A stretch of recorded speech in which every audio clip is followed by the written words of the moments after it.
बहुत समय पहले की बात है। आकाश लोक में दो बहनें रहती थी, अमावस्या और पूर्णिमा। दोनों का जन्म चंद्रमा की छाया से हुआ था। अमावस्या बड़ी थी, शांत, गंभीर और रहस्यमयी, जबकि छोटी बहन पूर्णिमा उज्जवल, हंसमुख और आकर्षक थी। दोनों ही अपने अपने रूप और स्वभाव से संसार पर प्रभाव डालती थी। अमावस्या काली रात की प्रतीक थी। जब वह आती तो आकाश चुपचाप अंधकार की चादर ओढ़ लेता। उस समय लोग दीप जलाकर रोशनी की तलाश करते। दूसरी ओर पूर्णिमा का आगमन उजाले और आनंद से भरा होता। उसकी चांदनी रात में धरती, नदियाँ, समुद्र और पर्वत सब चांदनी सी चमकने लगते। लोग उसकी सुंदरता देखकर मंत्रमुग्ध हो जाते। दोनों बहनों का स्वभाव बिल्कुल भिन्न था। अमावस्या अंतर्मुखी थी। वह चाहती थी कि लोग अंधकार में अपने भीतर झांकें, अपनी आत्मा से मिले और मौन में शांति पाएं। वह जानती थी कि जीवन का असली बल बाहर की चकाचौंध में नहीं, बल्कि भीतर की गहराइयों में छिपा है। दूसरी ओर पूर्णिमा बहिर्मुखी थी। उसे लोगों का हंसते खेलते, उत्सव मनाते और चांदनी रात में नृत्य करते देखना अच्छा लगता था।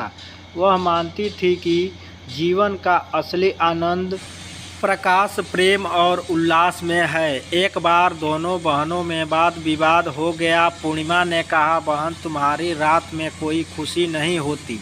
लोग तुम्हारे समय में डरते हैं, अंधेरे में घबराते हैं, वे दीपक जलाकर रोशनी की खोज करते हैं। तुम्हारा आना मानो उदासी और भय का आना है। अमावस्या मुस्कुराई और बोली, पूर्णिमा, तुम सिर्फ बाहरी चमक देखती हो, मेरे अंधकार में भी गहरी शांति है। लोग मेरी रात में ध्यान करते हैं, साधक साधना करते हैं और अपनी आत्मा को पहचानते हैं। मैं डर नहीं लाती, बल्कि आत्मज्ञान की राह दिखाती हूँ। पूर्णिमा को बहन की बात कुछ समझ में आई, परंतु उसने फिर कहा, फिर भी मेरी रोशनी में लोग खुशी मनाते हैं, उत्सव करते हैं।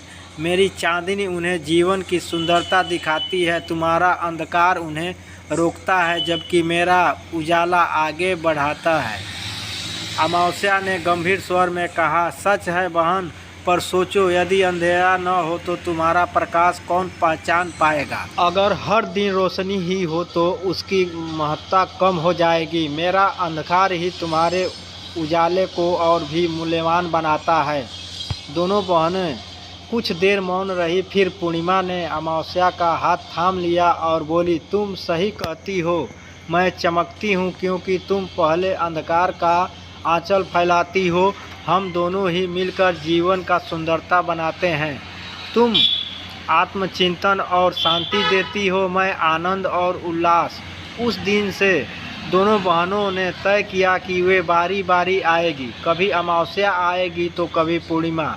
इस प्रकार जीवन में अंधकार और प्रकाश का सुंदर संतुलन बना रहेगा। आज भी जब अमावस्या की रात आती है तो साधक ध्यान में लीन होते हैं और जब पूर्णिमा आती है तो लोग उत्सव मनाते हैं। यह कहानी हमें सिखाती है कि जीवन में अंधकार और प्रकाश दोनों आवश्यक है। अंधकार आत्मज्ञान राह दिखाता है और प्रकाश जीवन को आनंदमय बनाता है। दोस्तों, अगर आप लोगों को यह वीडियो अच्छा लगा हो तो इस वीडियो को लाइक, शेयर और कमेंट करें। हाँ, अगर आप हमारे चैनल पे नए हैं तो हमारे चैनल को सब्सक्राइब ज़रूर करें। धन्यवाद।